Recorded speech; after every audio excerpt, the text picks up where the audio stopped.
কথাটা নিতুর কর্ণধারে এসে তরঙ্গিত হওয়া মাত্র নয়নজোড়া বড় হয়ে এলো তার। দৃষ্টি ভর্তি বিস্ময় নিয়ে তাকালো আরিয়ানের পানে। কথাটা তার ঠিক বোধগম্য হলো না, বিধায় সে অস্পষ্ট স্বরে জিজ্ঞাসা করলো, জানতাম মানে? আরিয়ান সামনের দিকে দৃষ্টি স্থির রেখে শান্ত কণ্ঠে বলল, বাবা ছিলেন উনি আমার, তবে এখন আর নেই। নিতু স্থির হলো, অতি শীতল দৃষ্টিতে তাকালো। প্রশ্ন করল না আর একটিও, মৌন রইল। কেন জানি তার মনে হলো এখন এই বিষয় নিয়ে প্রশ্ন করা মানে আরিয়ানকে কষ্ট দেওয়া। তবে নিতুর বিশ্বাস আরিয়ান তাকে এই সম্পর্কে নিজ থেকেই বলবে।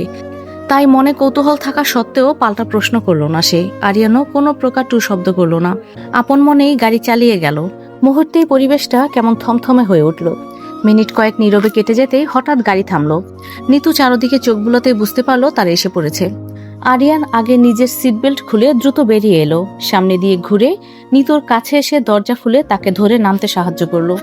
রোদের তাপটা আজ যেন একটু বেশি। হঠাৎ রোদের সংস্পর্শে আসায় তাপের তেজ সহ্য করতে পারল না নিতু। চোখ খিচে বন্ধ করে ফেলল সে। আরিয়ান নিতুর অভিব্যক্তি পর্যবেক্ষণ করে উদ্বিগ্ন কণ্ঠে বলে উঠল, টান লেগেছে? ব্যথা করছে পেটে? নিতু পিটপিটিয়ে তাকানোর চেষ্টা করলো। স্মিত মুখে বলল, না, হঠাৎ রোদের আলো চোখে পড়ায় সহ্য করতে পারিনি।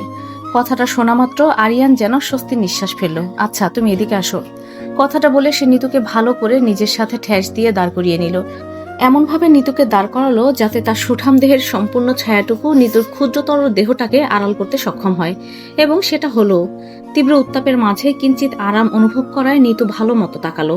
আরিয়ানের কর্মকাণ্ড দেখে তার ঠোঁটের কোণে মৃদু হাসি প্রসারিত হলো। মাঝে মধ্যে মানুষটার কাজ এমন যে মুগ্ধ না হয়ে পারাই যায় না। আরিয়ান খুব যত্ন সহকারে নিতুকে ধরলো, তারপর আস্তে আস্তে ভেতরের দিকে নিয়ে যেতে থাকলো। ক্লান্ত সায়াহ্নের প্রহর শেষে কালো চাদরে আচ্ছাদিত হলো সমস্ত নগরী। কুঞ্জ কুঞ্জ মেঘের এলোমেলো চলাচল, দক্ষিণা অনিলের দোলে ঝিম ধরা পরিবেশ। ইফতার নামাজ শেষে যার যার রুমে বসে অবসন্ন সময় কাটছে সকলের। আচমকাই খোলা জানালা হতে এক মুঠো শৈথিল্য বাতাস হুড়মুড় করে ঢুকলো। তপ্ত পরিবেশটা শীতল করে দিয়ে আবার একই রাস্তা দিয়ে ফুরুত করে পালালো। নিতু নিধির সাথে কথা বলতে বলতেই একবার বারান্দার দিকে তাকালো। মিনিট 10 হলো আরিয়ান বারান্দায় গেছে, এখনো আসেনি। নিতু ভুরু কুঞ্চিত করে তাকালো। আরিয়ানকে দেখার জন্য উঠতে চাইলো, কিন্তু ফোনে কথা বলছে বলে আর গেল না। মিনিট কয়েক অপেক্ষা করার সিদ্ধান্ত নিল। নিধির সাথে কথা শেষ হয়ে গেল আরো মিনিট 5 পর। আরিয়ান তখনও রুমে আসেনি বলে নিতু মোবাইল মাথার বালিশের পাশে রেখে আস্তে আস্তে উঠে দাঁড়ালো। ছোট ছোট কদম ফেলে এগিয়ে গেল বারান্দার দিকে। আরিয়ান চুপটি মেরে বারান্দার এক কোণে বসে আছে, শান্ত দৃষ্টি তার আকাশের অভ্যন্তরে।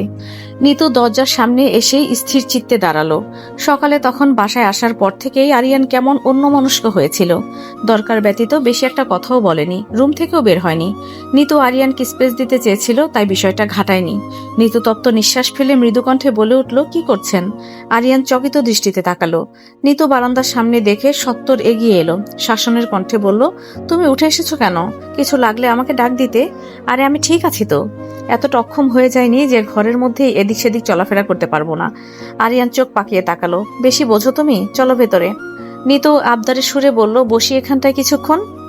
আরিয়ান একবার কড়া কণ্ঠে না করতে গিয়েও করতে পারলো না। পৃথিবীর সকল মানুষের মুখের ওপর সে না বলতে পারলেও এই এক নারীকে সে কিছুতে না বলতে পারে না। এমনটা কি আদৌ হওয়ার কথা ছিল? দীর্ঘ নিঃশ্বাস ফেলল সে। খুব সন্তর্পণে নিতুর হাতটা ধরে বলল, আচ্ছা আসো। কথাটা বলে আরিয়ান বারান্দার একপাশে রাখা ছোট বেতের মোড়াতে নিতুকে বসিয়ে দিল। নিজেও একটা মোড়া টেনে নিতুর পাশে বসলো। আলতো হাতে নিতুর মুখের সামনে পড়ে থাকা একগাছি চুল কানের পেছনে গুজে দিয়ে নিচু কণ্ঠে বলে উঠল, যতদিন না পুরোপুরি ঠিক হচ্ছ ততদিন এভাবে হাঁটা চলার চেষ্টা করবে না। হয় আমাকে ডাক দেবে, না হয় মা বাবা আর স্পৃহাকে ডাক দিবে। নিতু মাথা দোলালো। আবছা অন্ধকারে আরিয়ান প্রত্যুত্তরে কি রকম অভিব্যক্তি প্রকাশ তা বোঝা গেল না। তাই নিতু আরিয়ানের বাবাকে নিয়ে প্রশ্ন করবে কিনা সে দ্বিধায় পড়ে গেল। কিয়ৎক্ষণ নিভৃতে কেটে যেতেই আরিয়ান বলে উঠল, কি প্রশ্ন করতে চাচ্ছ করে ফেলো, আমাকে প্রশ্ন করতে জড়তা কিসের তোমার? আরিয়ানের কথায় নিতু মুহূর্তে অপ্রস্তুত হয়ে পড়ল। না মানে তেমন কিছু না, সকালের ব্যাপারে জানতে চাইছো তাই তো? নিতু কিছুটা সংকোচবোধ করলো, তাই প্রত্যুত্তরে চুপ করে থাকাটাই শ্রেয় মনে করলো। আরিয়ান নিতুকে চুপ থাকতে দেখে নিচু কণ্ঠে বলতে শুরু করলো, ছোট থাকতে 8-10টা ফ্যামিলির মতোই হ্যাপি ফ্যামিলি ছিল আমাদের। যদিও ডক্টর মোহাম্মদ সাইয়েদ মানে আমার বাবাকে তেমন একটা কাছে পাইনি আমি আর নাহিদ। পেশায় তিনি সার্জন ছিলেন, তো সেই সুবাদে বেশিরভাগ সময় তিনি ঢাকার বাইরে যাওয়া আসা করতেন। তার জন্য রাত দিন ছিল না, যখনই ডাক পড়তো ছুটে যেতে হতো। ছোট থেকে দেখে আসার বিষয়টা আমাদেরও সয়ে গেছিল। কখনো এসব বিষয় নিয়ে বাসায় ঝগড়া লাগতে দেখিনি। তবে নাহিদের হওয়ার বেশ কয়েক বছর পর থেকেই দেখতাম বাবা মায়ের মধ্যে বেশ মনোমালিন্য চলে। বাবা ঝগড়া করে বাসা থেকে বের হলে সপ্তাহেও ফেরে না, মাসে 2-3 বার ফেরে, এমন একটা অবস্থা। আর মাস শেষে টাকাটা ঠিক পাঠিয়ে দিয়ে নিজের দায়িত্ব পালন করে ফেলতেন। আমরা 2 ভাই ছোট থেকে বাবাকে তেমন কাছে পাইনি, তাই তার প্রতি আমাদের এতটা টান ছিল না। তার বাসায় থাকা আর না থাকা আমাদের জন্য একই ছিল। মাই আমাদের সকল দেখাশোনা করতেন। অতঃপর আমার যখন 18 আর নাহিদের যখন 12, তখন আমার বাবা দ্বিতীয় স্ত্রীকে নিয়ে ঘরে ওঠেন। মা এসব নিয়ে জিজ্ঞাসা করলে জানতে পারেন তারা আরো 3 বছর আগেই বিয়ে করেছেন এবং সম্পর্ক ছিল বহু পূর্ব থেকেই, এবং ডক্টর সাইয়েদ এতদিন লুকিয়ে সংসার করে এসেছেন। এখন তিনি মাকে ডিভোর্স দিতে চান, দ্বিতীয় পক্ষের সাথে থাকতে চান, তাই তাকে ঘরে তুলেছেন। এই সংসার আর তিনি চান না। মা তখন ভেঙে পড়লেও শুধু একটা প্রশ্নই করেছিলেন, এইটাই কি তার শেষ কথা কিনা। তিনি উত্তর হ্যাঁতেই দিয়েছিলেন। তারপর মা আমাদের কাছে এসে কোনো ভনিতা না করে পুরো বিষয় খুলে বলে আর জিজ্ঞাসা করে আমরা কার সাথে থাকতে চাই। 2 ভাই আমরা মাকে বেছে নেই। ব্যাস, এরপর থেকে মা এক কাপড়েই আমাদের নিয়ে সেই ঘর ছাড়েন এবং ফোন করে নানাজানকে সব জানায়। নানাজান তখনই বড় মামাকে পাঠায় মাকে নিতে। এরপর আর অনেক কাহিনী। তাদের ডিভোর্স ফাইল হয়, আমাদের কাস্টাডির জন্য অ্যাপ্লাই করা হয়। সব এখানে মা, নানাজান আর মামার সাহায্য নিয়ে নিজ উদ্যোগেই করেন। ডক্টর সাইয়েদও এগুলোই চাচ্ছিলেন, যার জন্য সব ঝামেলাবিহীনভাবেই শেষ হয়ে যায়। আমাদের কাস্টাডিও সহজে মা পেয়ে যায়, কারণ ডক্টর সাইয়েদ আমাদের এভাবেও চাননি। এরপর থেকেই আমাদের আলাদা পথ চলা। মা নিজের মতো গুছিয়ে নিয়েছে জীবন। মামাদের সাথে ব্যবসায় যোগ দিলেন, আমাদের পড়াশোনাও তিনি চালিয়ে নিয়ে গেলেন। বলতে মাই আমাদের পুরো পৃথিবী ছিল। আর আমাকে বা নাহিদকে কেউ বাবার কথা জিজ্ঞাসা করলে এটাই বলতাম, আমাদের বাবা মৃত, নেই। এতটুকু বলে আরিয়ান দীর্ঘ নিঃশ্বাস ফেলে। অতঃপর আবার বলতে শুরু করে। সেই ঘটনার বছরখানিক পর ডক্টর সাইয়েদ আমাদের কাছে আসেন এবং ফিরে যাওয়ার অনেক অনুরোধ করেন, কারণ তার দ্বিতীয় স্ত্রী নাকি তখন বাসা থেকে কয়েক ভরি স্বর্ণ আর টাকা নিয়ে পলাতক, খোঁজ নেই কোনো। যার দরুন আজ সে আমাদের কাছে ফিরেছে। কিন্তু তার প্রতি আমাদের ক্ষোভ ঘৃণা এত বেশি ছিল যে তিনি বেশিক্ষণ টিকতে পারেনি, আর না কোনোদিন পেরেছে। কথা শেষে আরিয়া নিতুর পানে তাকালো। নিতু মাথা নত করে বসে আছে, বলার কোনো ভাষা নেই তার কাছে। কি বা বলবে? এখনকার দিনে এরূপ ঘটনা অভাব নেই সমাজে। এক দম্পতির বিচ্ছেদ যে কতটা ভয়াবহ তা শুধু তাদের সন্তানদের কথা শুনে এবং অবস্থান বিবেচনা করেই বোঝা যায়। নিতুকে চুপ থাকতে দেখে আরিয়ান ধীর গতিতে নিতুর এক হাত নিজের হাতের মুঠোয় নিয়ে বলে, এটা ভাবার প্রয়োজন নেই যে আমি তোমার থেকে সত্যিটা লুকিয়েছি বা কিছু। এই ঘটনা আমার জীবনের সাথে জড়িয়ে থাকলেও এটা আমাকে প্রদর্শন করে না আমি কেমন বা আমার চরিত্র কেমন। তাই বিষয়টা কখনো গুরুত্ব সহকারে দেখা হয়নি, বলাও হয়নি। আজ মনে হলো বিষয়টা তোমার জানা প্রয়োজন, তাই জানালাম। না হলে ভবিষ্যতে এই নিয়ে সমস্যা হলে হতেও পারত। নিতু নরম সুরে বলে, না সমস্যা নেই। আরিয়ান এইবার কণ্ঠস্বর ভারী করে বলল, আজ আমি তোমার থেকে 2টা কথা চাই, দেবে? দেওয়ার চেষ্টা করব। কথাটা আমি আগেও বলেছি তোমায়, তবুও আজ আবার বলছি। কখনো আমার মাকে কষ্ট দিও না। আমি সব সহ্য করতে পারি, কিন্তু আমার মায়ের কষ্টটা না। তিনি আমাদের বড় করতে গিয়ে অনেক কষ্ট করেছেন, মানুষের কটু কথা শুনেছেন, যা হয়তো বলারও ঊর্ধ্বে। নিতু আশ্বস্ত কণ্ঠে বলে, আমি আমার সর্বোচ্চটা দিয়ে চেষ্টা করব যাতে মাকে কখনো আমার দ্বারা কষ্ট পেতে না হয়। চিন্তা করবেন না। আর শেষ এই কথাটাই চাই, কখনো আমাকে মিথ্যা বলবে না বা এমন কথা লুকাবে না যা তোমার প্রতি আমাকে বিশ্বাস ভাঙতে বাধ্য করে। মনে রেখো, আমার বিশ্বাস যদি একবার ভাঙে তাহলে দ্বিতীয় কোনো সুযোগ নেই। কথাটা বলেই আরিয়ান হাতের মুঠোয় পড়ে রাখা নিতুর কোমল হাতটির উল্টো পিঠে আলতোভাবে নিজের অধর ছোঁয়ালো। নির্লিপ্ত কণ্ঠে বলল, আমার কিন্তু ভরসা আছে তোমার প্রতি, কখনো এই ভরসা ভাঙতে দিও না। আরিয়ানের কথা নিতুর কর্ণগোচর হওয়া মাত্রই প্রথমেই রুদ্রের ব্যাপারটা তার স্মৃতির দুয়ারে এসে কড়া নাড়ল।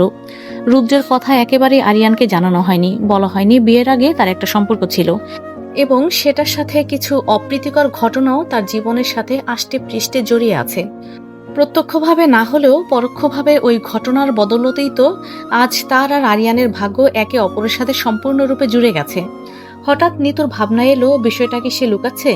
নিজের অজান্তেই ঠকাচ্ছে সে আরিয়ানকে? তার সবটা জানার তো অধিকার আছে, কিন্তু রুদ্রের কথা জানার পর তার পার্শ্ব প্রতিক্রিয়া ঠিক কি হবে?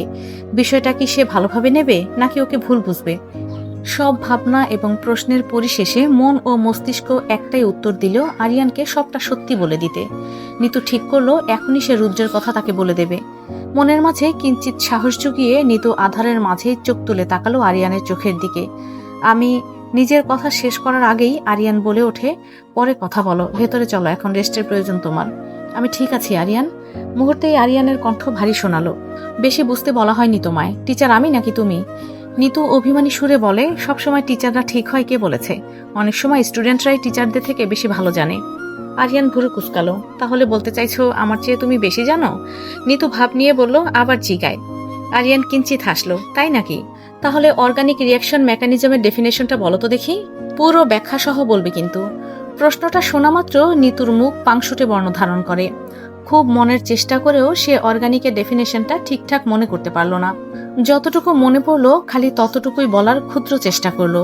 এই reaction mechanism is a formalised description. এটুকু বলেই সে আটকে গেল, বলতে পারলো না আর। আরিয়ান মন্থর কণ্ঠে বলল, হ্যাঁ তারপর, পরেও বলো। নিতু কিছু বলল না, চুপ বনে গেল। সব চ্যাপ্টার সে ভালো মতো আয়ত্ত করতে পারলেও এই একটা চ্যাপ্টারেই সে বারবার আটকে যায়। যার দরুন পরীক্ষায়ও সে এখান থেকে প্রশ্ন আসলে স্কিপ করার চেষ্টা করে। আর এই সম্পর্কে আরিয়ান অবগত বলেই সে ইচ্ছে করে এখান থেকে প্রশ্ন করেছে। ক্ষণে নিতুর রাগ হলো আরিয়ানের প্রতি। অন্য কোনো ডেফিনেশন দিলে কি হতো? আত্মহত্যা করতো নাকি ওরা? আকস্মিক আরিয়ান বলে উঠল, যে নাকি নিজের পড়াই ঠিক মতো জানে না, সে নাকি আবার আমার চেয়ে বেশি জানে। How funny. নিতু রাগান্বিত কণ্ঠে বলে, আপনি খারাপ, জঘন্যতম খারাপ। জানেন আমি এই চ্যাপ্টারে ভালো নই, তাও এখান থেকে প্রশ্নটা করেছেন। টিচারদের ধর্মই স্টুডেন্টদের দুর্বল পয়েন্টে আঘাত করার, না হলে তারা জীবনেও কোনো কিছু শিখবে না। নিতু নাক ফুলালো। টিচারদের আরো একটা ধর্ম আছে, তারা যেখানে সেখানে পড়া নিয়ে বসে পড়ে। আমি যে অসুস্থ একজন মানুষ, সেদিকে কি কারো খেয়াল আছে? একটা অসুস্থ ব্যক্তিকে পড়া নিয়ে এভাবে বুলি করছেন আপনি, এটা কি ঠিক? এই না তুমি ঠিক ছিলে? কই, আমি তো শুরু থেকে অসুস্থ, বেড রেস্ট দরকার আমার। রুমে চলেন চলেন চলেন। আরিয়ান স্মিত মুখে তাকালো। নিতুর হাতটা ধরে বলল, ড্রামাবাজ একটা, চলো ভেতরে। নিতু টেবিলে বসে বায়োলজির বইটা খুলে চোখ বুলাচ্ছে আর বিড়বিড় করে পড়ছে। মাঝে গুরুত্বপূর্ণ জিনিসগুলো খাতায় নোট করে নিচ্ছে। অ্যাডমিশন টেস্টের আর মাত্র 1 মাস সময় আছে। পড়ার গতি এখন না ধরলে শেষে দিয়ে সুবিধা করা দায় হয়ে যাবে। পার্সিয়া ও টেবিলের ওপরই বসে আরাম করে ঝিমুচ্ছে। মাঝে মধ্যে নিতুর মনোযোগ নিজের দিকে নেওয়ার জন্য মৃদু শব্দ করে উঠছে। নিতু একবার সেদিকে তাকিয়ে 2-1 ওর গায়ে হাত বুলিয়ে দিয়ে আবার পড়ায় মনোযোগ দিচ্ছে। পড়ার এক পর্যায়ে নিতুর মুঠোফোন বেজে ওঠে। নিতু মোবাইলের দিকে তাকায় একবার, অপরিচিত নাম্বার দেখে কলটা কেটে পুনরায় বইয়ের পাতায় দৃষ্টি স্থির করে। সেকেন্ড কয়েক যেতেই আবার ফোনটা বেজে ওঠে। নিতু সাধারণত অপরিচিত কল ধরে না, যার দরুন আজও সে ধরল না। পরপর 3বার কল আসার পর নিতু ফোনটা ধরল।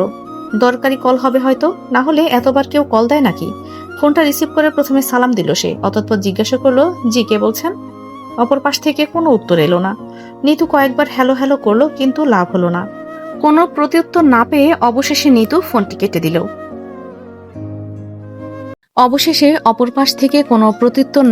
নিতু ফোনটা কেটে দিল। কয়েক সেকেন্ডের বিরতি নিয়ে ফোনটা আবার বাজতে শুরু করলো। নিতু কল রিসিভ করে কথা বলতে চাইল ঠিকই, কিন্তু অপর পাশ থেকে এইবারও প্রত্যুত্তর এলো না। মাঝে মধ্যে শুধু ঝিঝি শব্দ শোনা গেল, হয়তো নেট সমস্যা বা অন্য কিছু। তবে পরপর 2বার একই ঘটনা পুনরাবৃত্তি হওয়া শেষে নিতুর মেজাজটা চটে যায়। সে রোশানল কণ্ঠে বলে, কে ভাই আপনি? বারবার ফোন দিয়ে জ্বালাচ্ছেন কেন? আরেকবার যদি ফোন করেছেন তাহলে খবর আছে আপনার, ভুলেও যাতে পরবর্তীতে আপনার কল না আসে আমার ফোনে। যত সব আজাইরা পাবলিক। কথাটা বলে কলটা কেটে দিল নিতু। অতঃপর ফোন সাইলেন্ট করে বিছানায় ফেলে রাখলো। পড়ায় আর মন বসাতে না পেরে বেরিয়ে গেল রুম থেকে। এদিকে অপর প্রান্ত হতে নিতুর কথাগুলো শুনে কেউ তেলে বেগুনে জ্বলে ওঠে। দাঁতে দাঁত চেপে বসে রইল। অবস্থা এমন, না পারছে সইতে, না পারছে কিছু বলতে।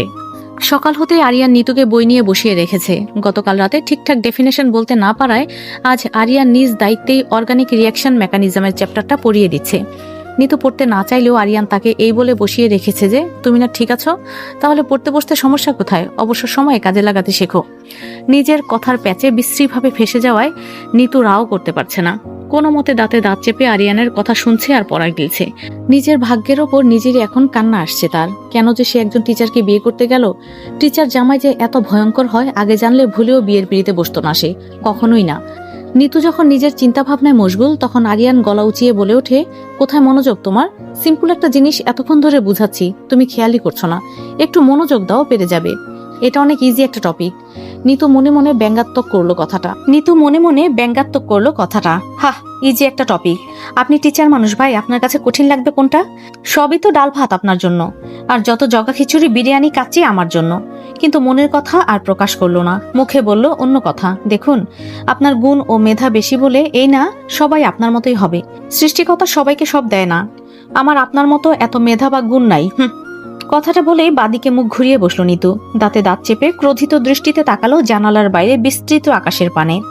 নিতুর সামনে দাঁড়িয়ে থাকা মানবটি তা দেখে শীতল দৃষ্টিতে তাকালো।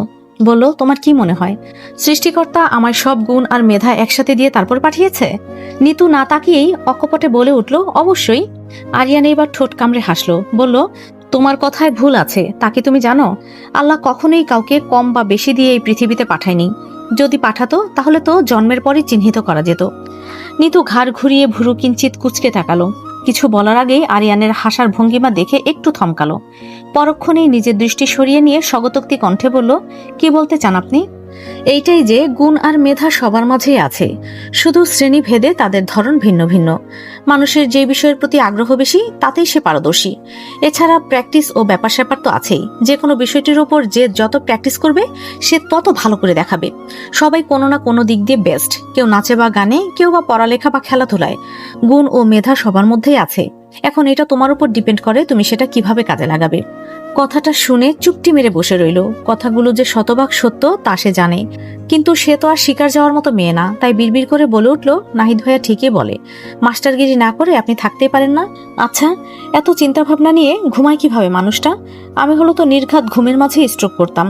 বিড়বিড় করে কথাগুলো বললেও আরিয়ান ঠিকই সেটা শুনে ফেলল। সে দাঁড়ানো থেকে নিতুর দিকে হালকা ঝুঁকে পড়ে। তার মুখের উপর পড়ে থাকা এক গাছি চুল আলতো হাতে কানের পেছনে গুজে দিয়ে দুরন্তপনা দৃষ্টিতে তাকিয়ে বলে, আমি কিন্তু শুধু ঘুমোতে না, আরো অনেক কিছু করতে জানি। প্র্যাকটিক্যালি দেখাবো? কথাটার অর্থ প্রথমে নিতুর বোধগম্য না হলেও পরবর্তীতে আরিয়ানের ঠোঁটের কোণে খেলা করা দুষ্টু হাসি আর দৃষ্টির ধারে নিষিদ্ধ ইশারাটা উপলব্ধি করতে পেরে তার কান গরম হয়ে আসে। নরম গাল দুটির মাঝে খেলে ওঠে রক্তিম বর্ণ। সে পাশে থাকা বালিশটা তার দিকে ছুঁড়ে দিয়ে লজ্জালু কণ্ঠে বলে ওঠে, নির্লজ্জ বেহায়া মানুষ একটা। নির্বাম উড়ন্ত বালিশটা এক হাত দিয়ে ধরে নিজের বুকে গুজে শটান হয়ে দাঁড়ায়। ঠোঁট কামড়ে হেসে বলে ওঠে, কিছু মানুষের কাছে নির্লজ্জ বেহায়া না হলে দুনিয়া চলবে কিভাবে? নিতু আর প্রত্যুত্তর করল না। নিভৃতেই হাতে থাকা বইটি মুখের ওপর তুলে নিয়ে নিজের রক্তিমা মুখটি লুকালো। পরক্ষণেই এমন ভান করলো যেন এখন বই পড়া ব্যতীত দ্বিতীয় কোনো কর্মই পৃথিবীতে নেই। আরিয়ান তা দেখে মুচকি হাসলো। আচ্ছা, আমি একটু আসছি, তুমি পড়ো, আমি আস্তে আস্তে যেন এতটুকু শেষ হয় তোমার। কথাটা শুনে নিতু কোনো প্রতিক্রিয়া দেখালো না। আরিয়ান দীর্ঘ নিঃশ্বাস ফেলে বালিশটা বিছানার এক কোণে রেখে সন্তর্পণে বেরিয়ে গেল রুম থেকে। আরিয়ান বেরিয়ে যেতেই নিতু লম্বা নিঃশ্বাস ফেলে যেন হাঁপ ছেড়ে বাঁচল সে। ঠোঁটের কোণে তখনও একটা লাজুক হাসি। কিয়ৎক্ষণ আপন ভাবনায় সময় গড়িয়ে যেতে ক্ষণেই তার কালকে বলা আরিয়ানের কথাগুলো মনে পড়ে। তার সাথে অতীতের কিছু পাতা চোখের সামনে ভেসে ওঠে। হাসিটা মিয়ে যায় তখনই, তিক্ত হয়ে যায় মুহূর্তটা।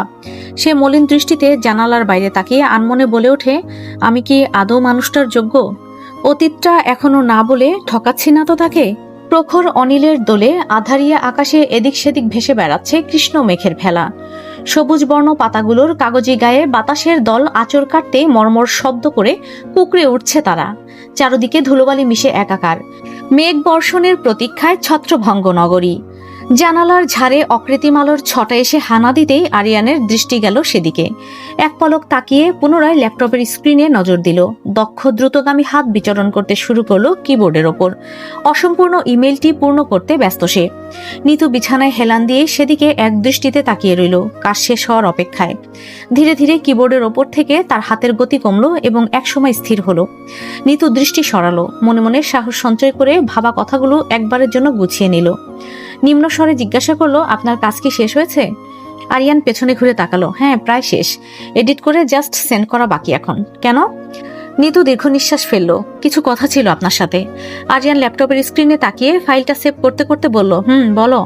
কথাটা দরকারি আরিয়ান, জোর গলায় বলল নিতু। আরিয়ানের ভুরু কিছুটা সংকীর্ণ হলো।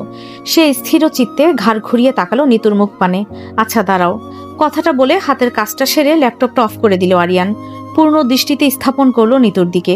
নিতু একটু নড়ে চড়ে বসলো। সত্য বলার সাহসটুকু জুগিয়ে নিয়ে বলতে শুরু করলো, আমার অতীত আপনার অজানা জানি, কখনো বলা হয়নি আপনাকে এই সম্পর্কে, কিন্তু আমার অতীতের কয়েকটা বিষয় সম্পর্কে আপনার জানা অতি জরুরি।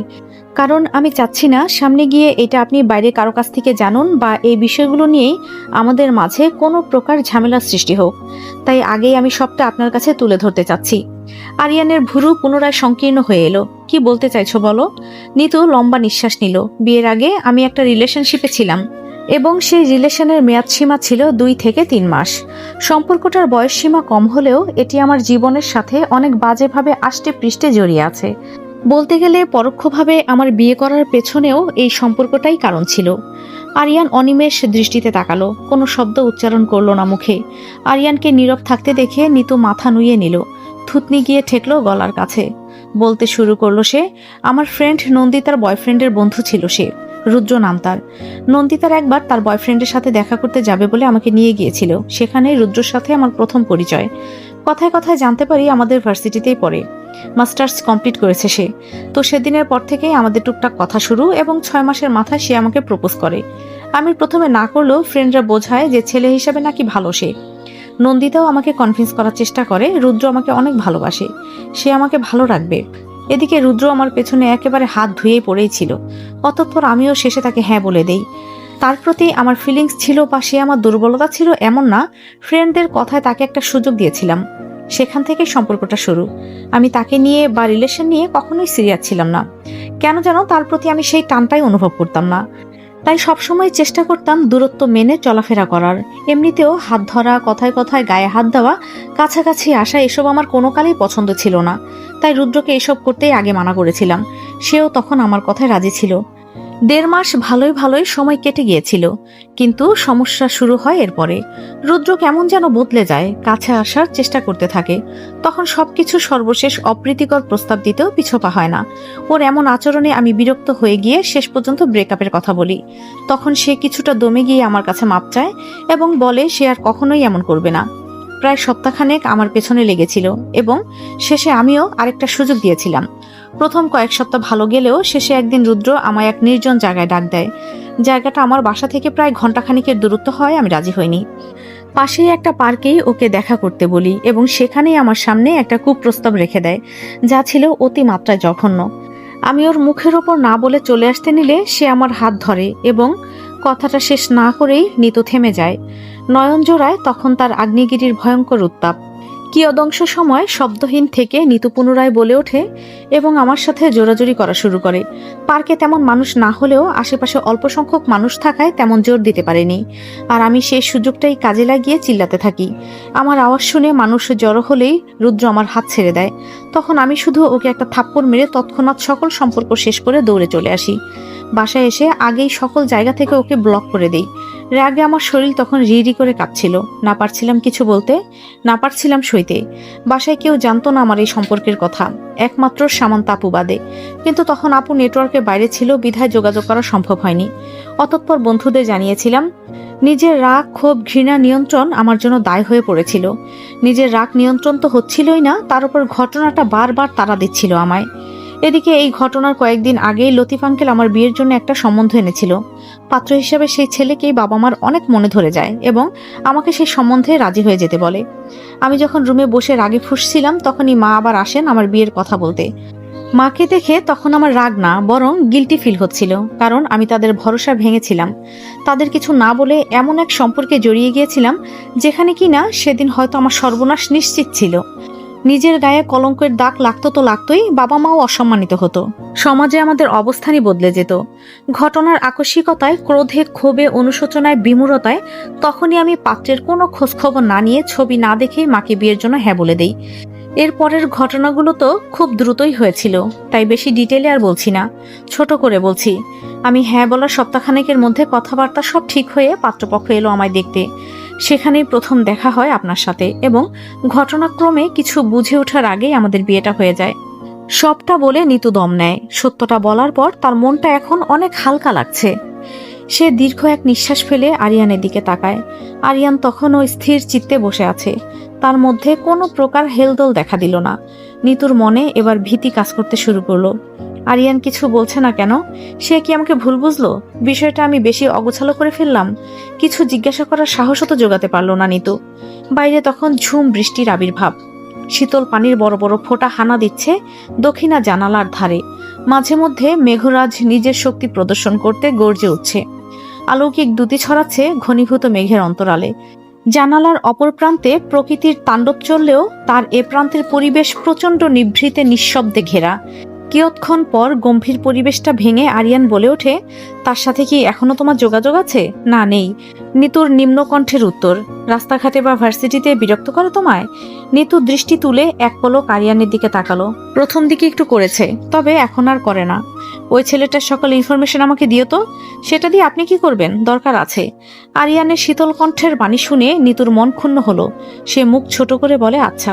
সে ভেবেই নিল আরিয়ান তার প্রতি রাগান্বিত, হয়তো সত্যটা দেরিতে বলেছে বলে, অথবা অন্য কারণও হতে পারে। তবুও নিতু ক্ষুদ্র চেষ্টা করলো বিষয়টা স্পষ্ট করার। আপনার সাথে আমার সম্পর্কের প্রথম দিকে এত সহজ ছিল না। সে সাথে আমি সম্পর্কটার ভবিষ্যৎ নিয়েও অনিশ্চিত ছিলাম, তাই আগে আপনাকে কথাগুলো জানানোর প্রয়োজন বোধ করিনি। কিন্তু এখন আপনি আমার জীবনের খুব গুরুত্বপূর্ণ কেউ একজন। আমার সম্পর্কের প্রত্যেকটা কথা আপনার জানার অধিকার আছে, তাই সত্যটা লুকালাম না। এখন আপনার মনে যদি আমাকে নিয়ে দ্বিতীয় কোনো ধারণা থাকে তাহলে বলতে পারেন। নিতুর কথা শুনে আরিয়ান এক মুহূর্তের জন্য নিঃশব্দ রইল। অতঃপর বলল, যতক্ষণ পর্যন্ত তোমার বর্তমান আর ভবিষ্যৎ একান্ত আমি, ততক্ষণ পর্যন্ত তোমার অতীত নিয়ে আমার মনে কোনো ভাবনা নেই। এখন তুমি যদি অতীত নিয়ে ভাবো তাহলে বলবো, অতীতে তোমার গায়ে কলঙ্ক লাগলেও আমার জন্য এখন তুমি যা আছো তাই থাকবে। কোনো পরিবর্তন আসতো না তোমার প্রতি আমার আচরণে, তাই এসব নিয়ে ভেবো না। আমি আছি, আমি থাকবো আজীবন। কথাটা বলেই আরিয়া নিতুর সান্নিধ্যে এসে তার কপালে অধর ছুঁয়ে দিয়ে তার চুলের মাঝে হাত গলিয়ে দেয়।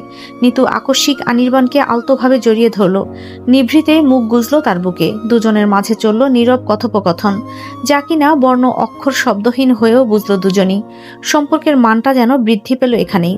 দুজনের মনের এক জায়গা হলেও আরিয়ানের চোখের ভাষা ছিল অন্য, কিছুটা শুক্র অনল প্রভ মিশ্রিত, যেটা কিনা নিতু ধরতেই পারল না। পরবর্তী সময়গুলো গড়ালো খুব দ্রুত, চলমান স্রোতের ন্যায়। মাস বদলালো, রমজান শেষে ঈদ এলো। রৌদ্রোজ্জ্বল এক সাধারণ সকাল হলো অন্যরকম। ছোট সোনা পাখির দল ঘুম থেকে উঠে পরিষ্কার পরিচ্ছন্ন হয়ে নতুন জামা গায়ে জড়িয়ে ছুটল বাড়ির গুরুজনদের পেছন পেছন সালামি পাওয়ার আশায়।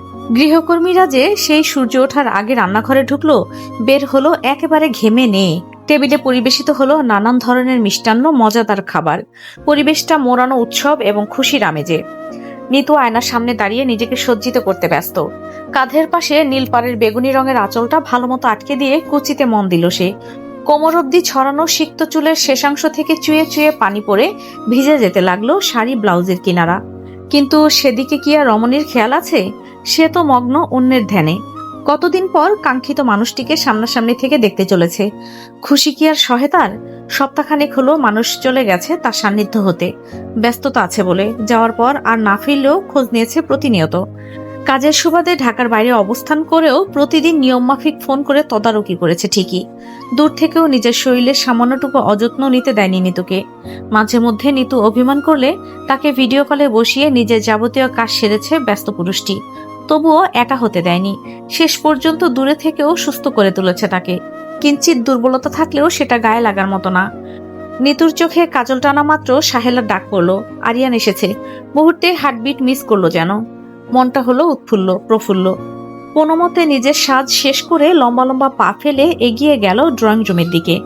সোফায় মিজান সাহেবের পাশে হাতে ফিরনির পিরিচ নিয়ে বসে আছে আরিয়ান। দুজনের মধ্যে চলছে ব্যাপক আলোচনা। নিতু ড্রয়িং রুমে পদচারণ করতেই আরিয়ানের দৃষ্টি গেল সেদিকেই।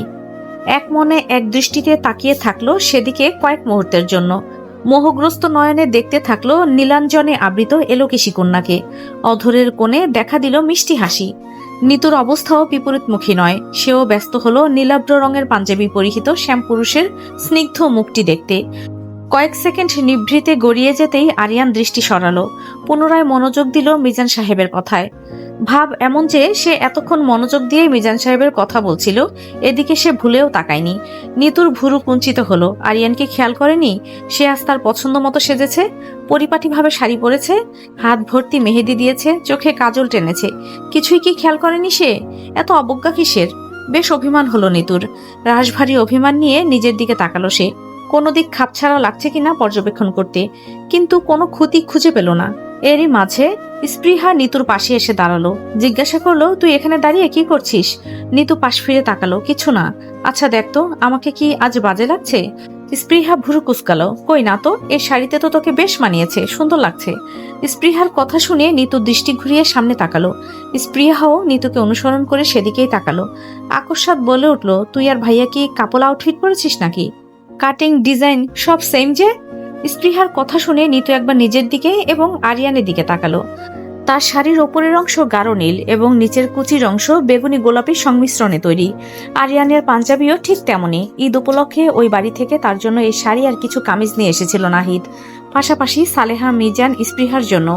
গতকাল রাতেই আরিয়ান ফোন করে জানিয়েছিল নীলুফা তাকে যেতে বলেছেন, তাই সে সকালবেলা ওকে নিতে আসবে। সেই সাথে জোর দিয়ে বলেছিল সে যেন তাদের দেওয়া শাড়িটা পরে। তার মানে কি আরিয়ান জেনে শুনেই তাকে শাড়ি পরতে বলেছিল? পরবর্তীতে আর কিছু ভাবার পূর্বেই স্পৃহা বলল, মা তোকে ডাকছে, চল। নিতু এক পলক আরিয়ানের দিকে তাকালো, অতঃপর ঘুরে দাঁড়িয়ে চলে গেল সাহেলার রুমের দিকে। নিতু নিজ অবস্থান থেকে সরে যেতেই কারো আর দৃষ্টি সরল হলো। প্রিয়তম মানুষটাকে মন ভরে দেখতে না পারার আক্ষেপে দীর্ঘশ্বাস বেরোলো বুক চিরে। 30 মিনিটের ঊর্ধ্বে হলো নিতু শ্বশুরবাড়িতে এসেছে। এই প্রথম এখানে আসা তার, যার দরুন নিতুর আপ্যায়নে কোনো কমতি রাখেনি নীলুফা। নিতু বাসায় আসা মাত্রই তাকে নিজের সাথে সাথে রাখছেন। নাহিদের সাথে দেখা হলে সে কুশল বিনিময় করে বাইরে চলে যায় পুরনো বন্ধু মহলের সঙ্গে আড্ডা দিতে। নিতু নীলুফার সাথে কথার ফাঁকে চারদিকে চোখ বুলালো। আরিয়ানদের ফ্ল্যাটটা 3-4 জন থাকার জন্য মাত্রাতিরিক্ত বড় বলা চলে। বেডরুম, ড্রয়িং, ডাইনিং বাদে ছোট একটা স্টাডি রুম আছে। সেখানের পুরোটাই কাগজপত্র আর বইয়ে ঠাসা।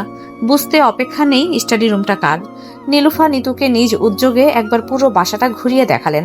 অতঃপর নিতুকে নিজের রুমে নিয়ে গিয়ে আড্ডায় মশগুল হলেন। সময়টা পার হলো সেখানেই। বাসায় আসার পর নিতুকে নীলুফার সাথে ব্যস্ত দেখে আরিয়া নিজের রুমে চলে গেল।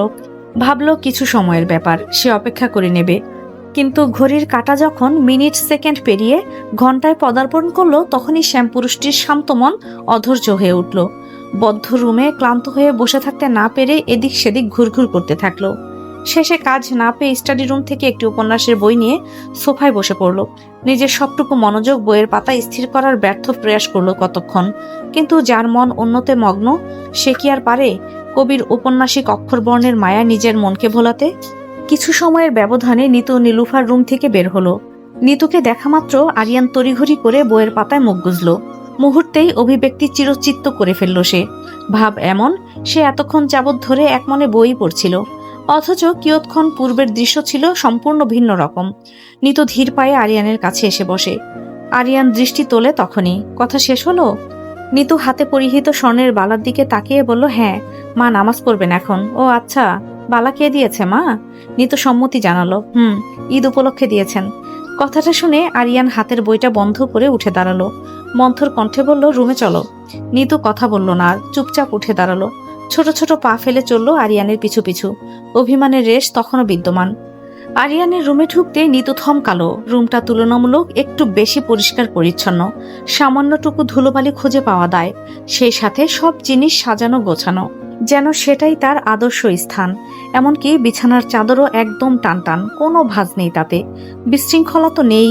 কোনো ছেলে মানুষের রুম যে এত সুন্দর সাজানো গোছানো হতে পারে, তা হয়তো আরিয়ানের সাথে বিয়ে না হলে জানাই হতো না। অপরদিকে নিতু হচ্ছে আরিয়ানের বিপরীত। সে বরাবরই অগোছালো প্রকৃতির। ঠেকায় না পড়লে কখনো নিজের রুম গোছায় না। একটা জিনিস নিয়ে অন্য জায়গায় রেখে দেওয়া তার স্বভাব। শেষে কিনা নিতু তার বিপরীতমুখী কাউতে আবদ্ধ হলো।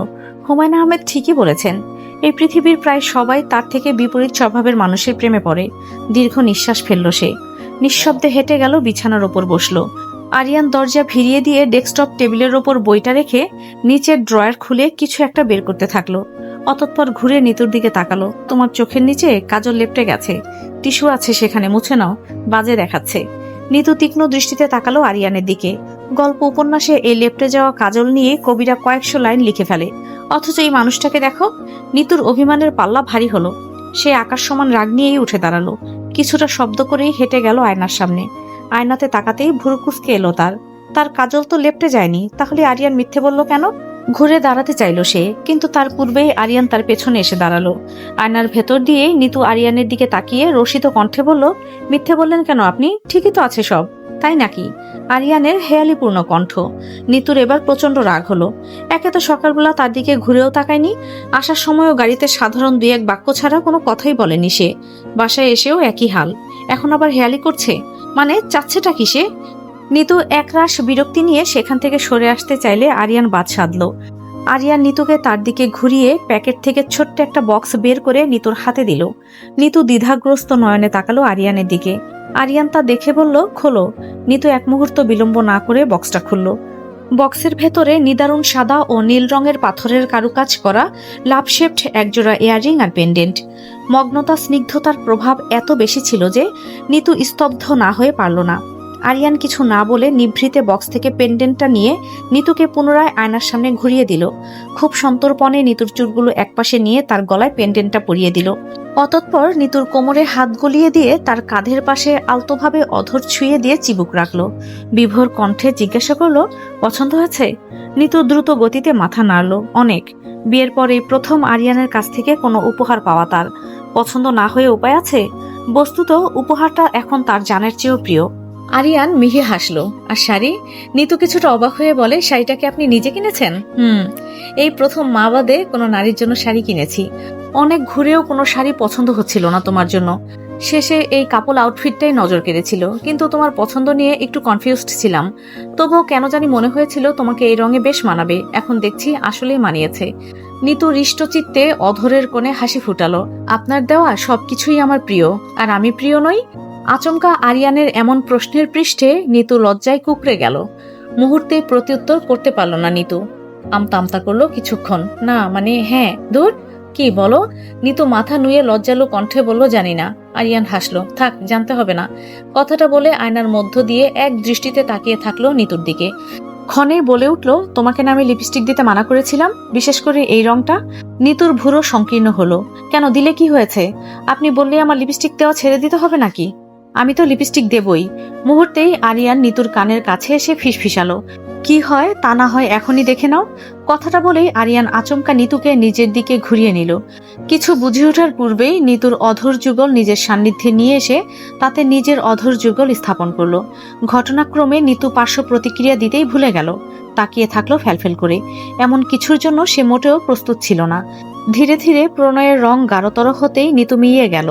নয়ন দুটি কপাট বন্ধ করলো নিমিষেই। কিয়ৎকাল এভাবেই অতিবাহিত হওয়ার পর আরিয়ান সরে এলো। নিম্নকণ্ঠে বলল, মাঝে মধ্যে কিছু নিষেধাজ্ঞা ভঙ্গের শাস্তিগুলো এমনও হয়, বুঝেছ? সায়ান্নের রক্তিমা ছেয়ে যাওয়া আকাশের অন্তরালে সূর্যের অস্তিত্ব মিশে যেতেই নিতুকে সাথে নিয়ে আরিয়ান রওনা হলো। চারিপাশ উজ্জ্বল করতে রাস্তার ধারে জ্বলতে শুরু করলো হরিদ্রা রঙের সোডিয়াম লাইটগুলো। বন গাছালি পেরিয়ে ফাঁকা রাস্তায় গাড়ি চলল শাসা করে। নিতুর মনও স্থাপিত হলো সেদিকেই। আচরণে তখনও লজ্জাবত্তা বিদ্যমান। মিনিট কয়েক নিভৃতে কেটে যেতেই আরিয়ান পরিবেশ স্বাভাবিক করতে বলে ওঠে, সামনের সপ্তাহ থেকে কিন্তু ভার্সিটি খোলা, মনে আছে তো? হ্যাঁ আছে। শরীর খারাপ করলে ভার্সিটিতে যাওয়ার প্রয়োজন নেই। আমি নোটস করে পরে তোমায় পাঠিয়ে দেবো নে। নিতু মৃদু কণ্ঠে বলল, সেটা প্রয়োজন পড়বে না বোধহয়। না লাগলেও নেবে। লেখাপড়ায় বেশ পিছিয়ে পড়েছ তুমি। ইমপ্রুভমেন্টস দরকার তোমার। সো আমার দেওয়া নোটসগুলো ভালো মতো পড়বে। এবার সিজিপিএ খারাপ হলে কিন্তু তোমার কপালে দুঃখ আছে। শেষের কথাটা বেশ গাম্ভীর্যতার সাথে বলল আরিয়ান। নিতু নাক ফুলিয়ে মিনমিনে কণ্ঠে বলল, শুরু হয়েছে হিটলার স্যারের হিটলারগিরি। এজন্য স্যারদের বিয়ে করা উচিত না, একদমই না। গাড়ির ইঞ্জিনের শব্দে নিতুর কথাগুলো আরিয়ান শুনতে পেল না। তাই জিজ্ঞাসা করলো, কিছু বলছো? বলেছি, এখন থেকে ভালো মতো পড়বো। আরিয়ানের অভিব্যক্তি দেখে মনে হলো না সে নিতুর কথা আদৌ বিশ্বাস করেছে।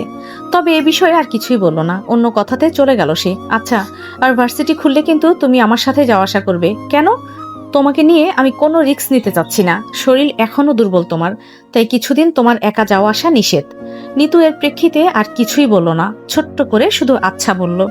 ছুটিগুলো ফুরিয়ে গেল খুব দ্রুত। ফের ব্যস্ততায় পরিপূর্ণ হলো জীবন। নিতুর ভার্সিটিও খুলে গেছে 1 সপ্তাহ হলো। এর মধ্যে দুর্বলতার জন্য সে ভার্সিটিতে যেতে পেরেছে মাত্র 2 দিন থেকে 3 দিন, তাও আরিয়ানের সাথেই।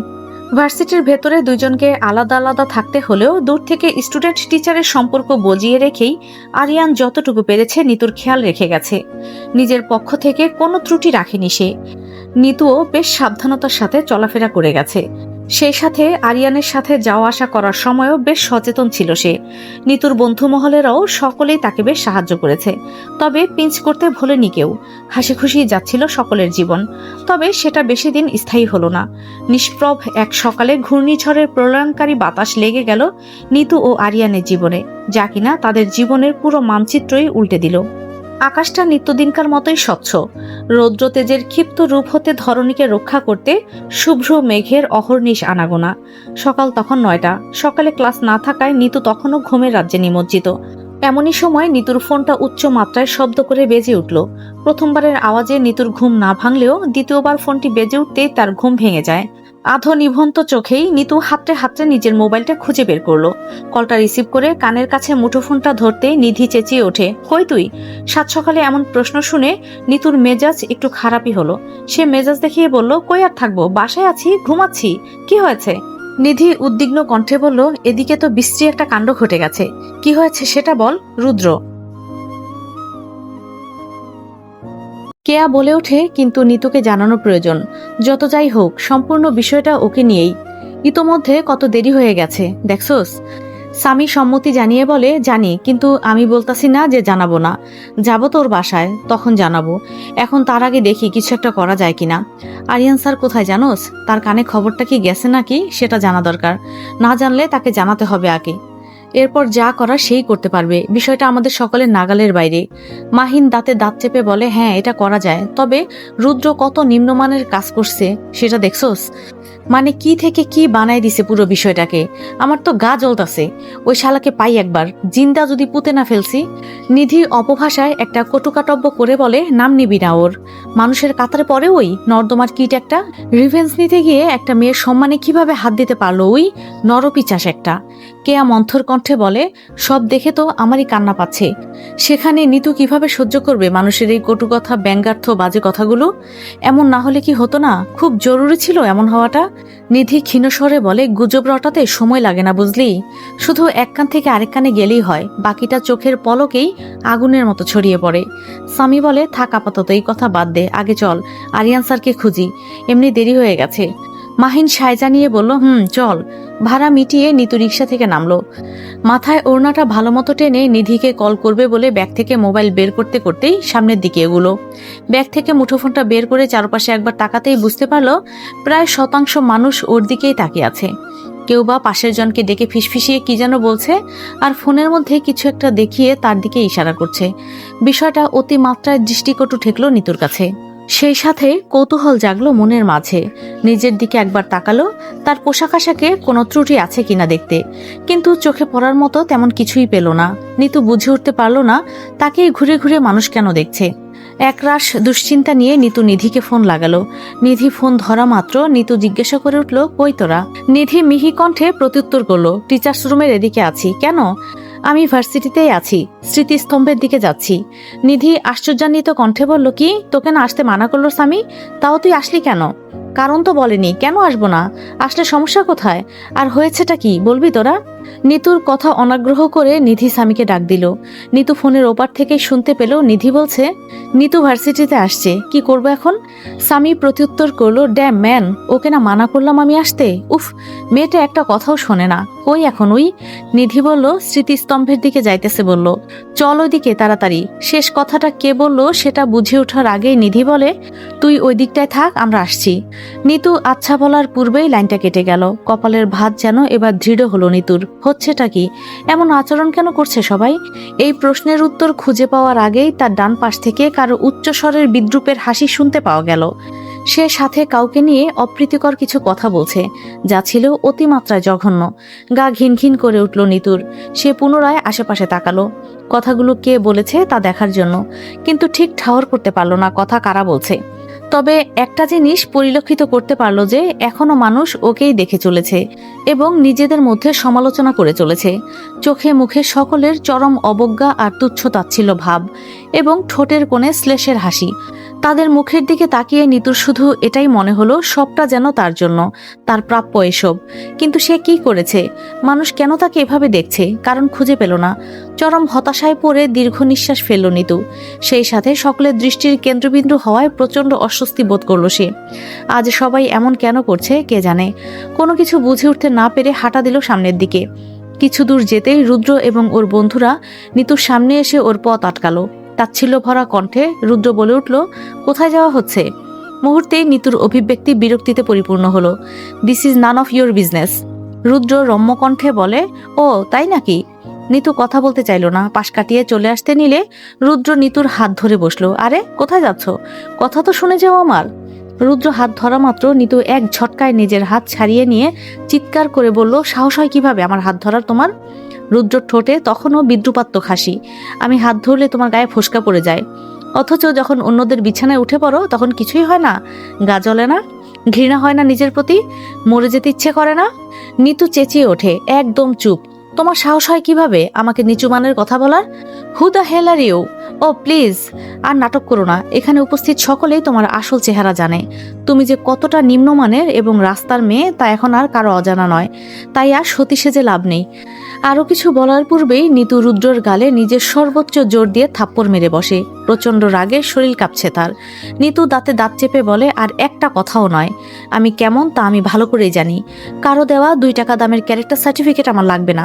যে নিজেই নর্দমার কিট, সে কিনা অন্যকে জাস্টিফাই করবে? রুদ্র আর নিতুর কণ্ঠ শুনে আশেপাশে তখন অনেকেই জড়ো হয়ে গেছে। নিজের মাঝে বিভিন্ন ধরনের সমালোচনা করে চলেছে। তা দেখে রুদ্র মুচকি হাসলো, গালে হাত দিয়েই বলে উঠল, তার মানে বলতে চাইছো তুমি সত্যি একদম পিওর আর ইনোসেন্ট? যদি তাই হয় তাহলে এই ছবিগুলোর মানে আমাকে একটু বুঝাবেন মিস নিতু? উপস, মিসেস নিতু। আপনি তো আবার বিবাহিত, রাইট? কথাটা বলে রুদ্র ফোন বের করে স্ক্রল করে কিছু ছবি বের করে নিতুর সামনে তুলে ধরে এবং উচ্চ স্বরে বলে, বিবাহিত হওয়া সত্ত্বেও এমন অপকর্ম করতে লজ্জা করে না? কিভাবে পারো নিজের স্বার্থ হাসিল করতে একজনকে ঠকিয়ে আরেকজনের বিছানায় উঠে পড়তে? বিবেকে বাধে না তোমার? রুদ্রের কথায় নিতু এবার কোনো প্রত্যুত্তর করল না, শুধু নির্বাক নির্জীব স্তব্ধ নয়নে তাকিয়ে থাকলো রুদ্রর মুঠোফোনে ভাসতে থাকা ছবিগুলো এবং তার ওপরে লেখা ক্যাপশনটার দিকে। মুখের ভাষা হারালো যেন তখনই। কিয়ৎকাল ছবিটার দিকে তাকিয়ে থাকতেই পুরো বিষয়টা ধীরে ধীরে তার নিকট পানির মতো পরিষ্কার হয়ে দাঁড়ালো।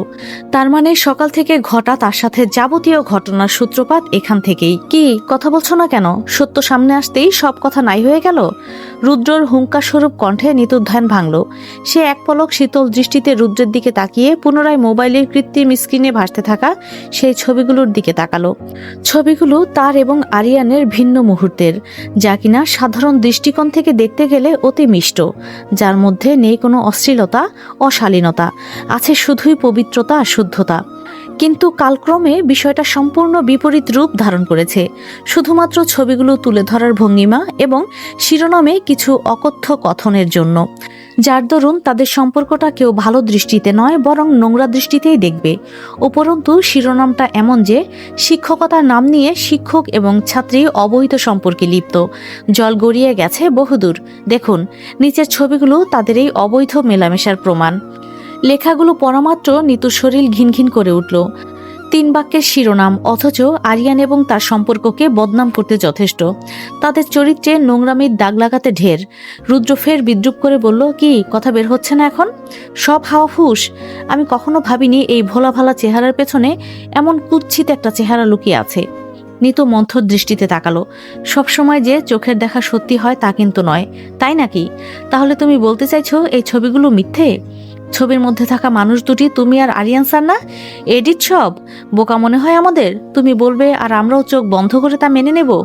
সত্য যেখানে সামনে সেখানে তোমার মিথ্যা বলার সাহস দেখে অবাক হচ্ছি। রুদ্রের কথার বিপরীতে নিতু কোনো প্রত্যুত্তর করল না, নীরব রইল। আপাতত কিছু বলার মানেই বৃথা, কেউ তার কথা বিশ্বাস করবে না। সেটা সকলের দৃষ্টিতে লুকিয়ে থাকা অবজ্ঞা দেখে বোঝা যাচ্ছে। কতটা ক্ষীণ সেই দৃষ্টি। এই পোস্ট সকলের চোখে তাকে কোথায় নামিয়ে দিয়েছে। ভাবতেই নিতুর মন দুমড়ে মুচড়ে গেল, গলা ধরে এলো বারংবার। এর মাঝে নিধি, কেয়া, সামি এবং মাহিন সেখানে এসে হাজির হয়। ভিড় ঠেলে কোনো মতে সামনে গিয়ে রুদ্র আর নিতুকে সামনাসামনি দেখে তাদের আর বুঝতে দেরি হয়নি ঘটনা যা ঘটার ঘটে গেছে। তারা দ্রুত নিতুর পাশে এসে দাঁড়ায় এবং তাকে আড়াল করার ব্যর্থ প্রচেষ্টা করে। এদিকে নিতুর চুপ থাকাটা রুদ্র নিতুর দুর্বলতা ভেবে পুনরায় আঘাত হানার জন্য প্রস্তুত হলো। প্রথমে তুমি আমার সাথে ছিলে, আমার সাথে প্রেম ভালোবাসা নাটক করে ঘুরিয়েছ কয়েক মাস। এরপর আমাকেই ধোকা দিয়ে বিয়ে করে ফেললে তুমি। সকলের সামনে চরিত্র খারাপ আমারটাই দেখালে। কিছু বলিনি তখন, প্রমাণ ছিল না বলে, কিন্তু এখন প্রমাণ সকলের হাতেই। নিজের স্বামীকে ধোকা দিয়ে স্যারের সাথে সম্পর্কে জড়িয়ে গেছো, রাত পর্যন্ত হয়তো কাটিয়েছ। খাঁটি বাংলায় জানো তো এই সম্পর্ককে কি বলে? পরকীয়া। স্বামী চেঁচিয়ে অকথ্য ভাষায় রুদ্রকে একটি শব্দ দিয়ে সম্বোধন করে বলল, ভাষা ঠিক করে কথা বল। সাহস কিভাবে হয় তোর নিতুকে নিয়ে এভাবে বলার? তুই জানিস আদৌ কাকে নিয়ে কি বলছিস? স্বামীর কথা শুনে রুদ্র মোবাইলে একটা ছবি বের করে স্বামীর সামনে তুলে ধরে বলে, তাই নাকি? তাহলে বল এই ছবিগুলো মিথ্যা, এডিট। পারবি বলতে? পারবি না, কারণ এখানে স্পষ্ট দেখা যাচ্ছে নিতু আরিয়ান স্যারের গাড়িতে উঠছে, আরিয়ান স্যারকে নিয়ে নিজের বাসায় ঢুকছে। এর মানে আমরা কি বুঝবো বল? ছোট বাচ্চা নয় এখানে কেউ, অ্যাডাল্ট সবাই। ছবিগুলোর অর্থ সবাই ভালো মতোই বুঝি আর জানি।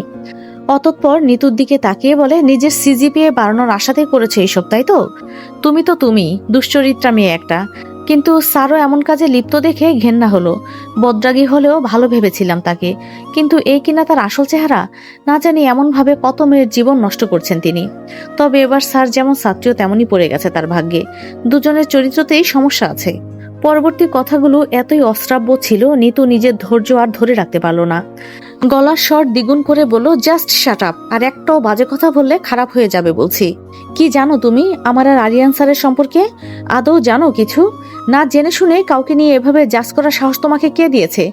সবাইকে নিজের মতো রাস্তার নর্দমার কীট ভাবা বন্ধ করো।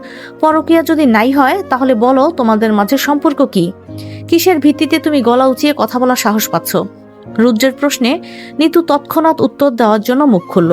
আমি আরিয়ান স্যারের ব উচ্চারণ করতে গিয়েও নিতু থমকে গেল। কোনো জড়তার কারণে বলা হয়ে উঠল না তার, সে আরিয়ানের বউ। উপরন্তু বিয়ের প্রথম রাতেই আরিয়ান নিতুকে বলে দিয়েছিল সে তার পার্সোনাল আর প্রফেশনাল লাইফ দুইটাই আলাদা আলাদা রাখতে চায়।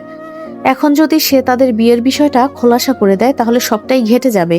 কোনো কিছু বলার আগে হলেও আরিয়ানের সাথে তার একবার কথা বলা প্রয়োজন। ধৈর্য ধারণ করতে হবে, না হলে পুরো বিষয়টাই ঘেটে যাবে। নিতুকে চুপ হয়ে যেতে দেখে রুদ্র শ্লেষোক্তি করে বলল, তুমি আরিয়ান স্যারের কি হও বলো? এখন বলছো না কেন? মানুষকে বলার কোনো গ্রহণযোগ্য সম্পর্ক খুঁজে পাচ্ছ না, তাই তো? তাহলে আমি বলছি, আরিয়ান স্যারের কাছে তুমি কলগার্ল ব্যতীত কিছুই না। কথাটা শোনা মাত্র মাহিন রুদ্রর কলার চেপে ধরে ও নাক বরাবর ঘুষি মেরে বসে। ব্যথায় কুকড়ে উঠে রুদ্র মাটিতে পড়ে যায় এবং স্বামী তখনই রুদ্রর পায়ের কাছে এসে লাথি মেরে ওকে অশ্রাব্য ভাষায় কিছু গালমন্দ করে। তো সাহস হয় কিভাবে নিতুকে এসব বলার? তোকে আজ তো আমি। কথাটা বলে শেষ করার পূর্বেই রুদ্রের বন্ধুরা মাহিন আর স্বামীর ওপর ঝাঁপিয়ে পড়ে এবং রুদ্রকে নিচ থেকে উঠিয়ে দাঁড়া করায়। বৃহৎ এক গন্ডগোল বাঁধল তখনই। আশেপাশে ভালোই ভিড় জমেছে। সকলেই নিজেদের মধ্যে কানাঘুষা সমালোচনা করেই চলেছে। এগিয়ে আসছে না কেউ। অনেকে মজা নিচ্ছে, তো আবার অনেকেই মোবাইল বের করে ঘটনা সব শুট করছে। অনেকে আবার ভিড়ের সুযোগ নিয়ে মেয়েদের গা ঘেঁষে দাঁড়াচ্ছে অপ্রীতিকর উদ্দেশ্যে। অবশ্য আমাদের বাস্তব জীবনের চরিত্র এইটাই। কেউ এখানে কারো আপন নয়। নিজ স্বার্থ না থাকলে কেউ কখনো এগিয়ে আসবে না, কখনো না। রুদ্রের বন্ধু বান্ধব সংখ্যা একটু বেশি হয় সামি ও মাহিন তাদের সাথে পেরে উঠল না, আহত হলো খানিকটা। এর মাঝেই তাদের আরো আহত করতে রুদ্রর বন্ধুদের মধ্যে একজন নিচ থেকে ছোট একটি ইটের টুকরো হাতে নিয়ে তাদের দিকে ছুঁড়ে মারল। তবে সেটা সামি বা মাহিন কারো গায়ে না লাগলেও দুর্ভাগ্যবশত নিতুর কপালে গিয়ে সেই ইটের টুকরোটা লাগলো এবং সাথে সাথে কপালের চামড়া ফেটে উষ্ণ রক্তের সরু ধারা কিনারা ঘেঁষে চুয়ে চুয়ে পড়তে শুরু করলো। নিতু চাপা আর্তনাদ করে কপাল চেপে ধরল। রুধিরাক্ত হলো হাত। রক্ত দেখে কেয়া উদ্বিগ্ন বিচলিত হয়ে পড়ল। নিধি দ্রুত নিজের ব্যাগ থেকে রুমাল বের করে নিতুর কপালে চেপে ধরল। এদিকে স্বামীকে আহত দেখে রুদ্র নিজের ক্রোধ প্রকাশ করতে পিছু পা হলো না। স্বামীর কলার চেপে ধরে বলল, নিতুকে বললে তোর এত গায়ে লাগে কেন? তুই কি ওর আরেক ভাতার নাকি? অতঃপর নিতুর দিকে তাকিয়ে বলে, আর কয়টা লাগে তোমার? একজন দিয়ে হয় না? রুদ্র নিজের কথা শেষ করার পূর্বে পেছন থেকে রাশভারী কণ্ঠে কেউ খুব জোরে চেঁচিয়ে উঠে বলে, কি হচ্ছে এখানে?